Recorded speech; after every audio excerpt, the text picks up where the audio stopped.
بڑے ادب کے ساتھ پڑھنا ہے۔ حضرت امام سخاوی القول البدیع کے اندر لکھتے ہیں کہ درود کیسے پڑھا جائے۔ آپ فرماتے ہیں کہ خوبصورت کپڑے پہنے ہوں، پھر کپڑوں کو خوشبو لگائیں اور پھر مصلی بچھائے اور مدینے کی جانب منہ کر کے حضور پہ ادب و احترام سے درود پڑھے۔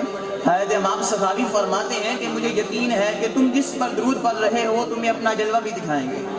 فرمایا تمہیں رسول اللہ کی زیارت ہوگی۔ اچھا میں تمہیں ایک وظیفہ بتاتا ہوں کہ جس کے دل میں یہ شوق پیدا ہو جائے، جس کے دل میں یہ چاہت ہو کہ اس نے امام الانبیاء کا دیدار کرنا ہے تو حضور پر کثرت سے درود پاک پڑھا کریں۔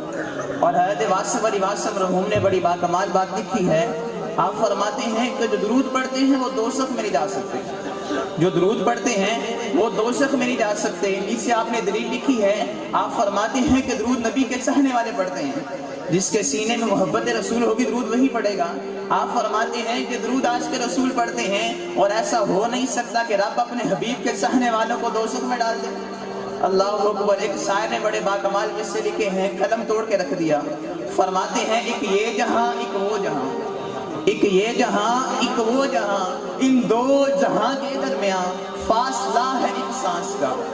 ایک یہ جہاں ایک وہ جہاں، ان دو جہاں کے درمیان فاصلہ ہے ایک سانس کا۔ جو چل رہی تو یہ جہاں، نہ چلے تو وہ جہاں، پھر ان سانسوں کی مالا میں موتی پرولو درود کے، پھر ہو یہ جہاں یا وہ جہاں، ساتھ ہوں گے تاجدار۔ اللہ اکبر۔ درود کی بڑی برکتیں ہیں۔ بلکہ کسی نے حضرت اقبال سے پوچھا، اقبال نہ تیری داڑھی، نہ کوئی ایسا عمل جو ہم سے چھپا ہو، لوگ تجھے حکیم الامت کہتے ہیں۔ حکیم الامت بہت بڑا ٹائٹل ہوتا ہے۔ حکیم اس سے کہتے ہیں جو مرض کی تحقیق کرے پھر اس کی تشخیص کرے، پہلے مرض ڈھونڈے پھر اس کا علاج بتائے۔ تو کہا اقبال نہ تیری داڑھی، نہ کوئی ایسا عمل جو ہم سے چھپا ہو، لوگ تجھے حکیم الامت کہتے ہیں۔ تو یہ بزرگوں کا مزاج ہوتا ہے، یہ اپنی نیکیاں لوگوں سے مخفی رکھتے ہیں۔ تو حضرت اقبال فرماتے ہیں یہ کرم ہے ان کا، ورنہ مجھ میں تو کوئی ایسی بات نہیں۔ کہا نہیں اقبال کوئی عمل تو تیرا بھی ہوگا۔ تو حضرت اقبال فرماتے ہیں میں نے حضور کی بارگاہ میں 1.25 کروڑ مرتبہ درود پاک کا نذرانہ پیش کیا ہے، کہ اسی کی برکتیں ہیں۔ اور جو درود پڑھتے ہیں اللہ ان کی زبان کو لطافت بخشتا ہے۔ ایک اور مقام پہ کسی نے اقبال سے پوچھا اقبال یہ تیرے شعروں میں مٹھاس کہاں سے آئی؟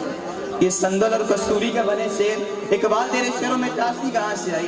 تو اقبال اپنے لہجے میں کہتے ہیں کہ میں تنہا نہ پہنچا کمال سخن کو، میں تنہا نہ پہنچا کمال سخن کو، شعر میرے ہیں اور تاثیر ان کی۔ اللہ اکبر۔ جو درود پڑھتے ہیں اللہ ان کی زبان کو لطافت بخشتا ہے۔ اور میں ایک اور بات کہوں کہ جو درود پڑھتے ہیں اللہ ان کی دعائیں بھی قبول کرتا ہے۔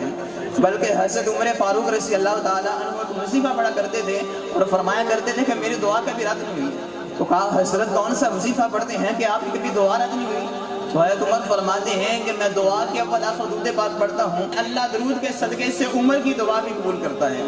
تو آقا کریم کی بارگاہ میں محبت کے ساتھ درود پاک کا نذرانہ پیش کیجیے۔ الصلاۃ والسلام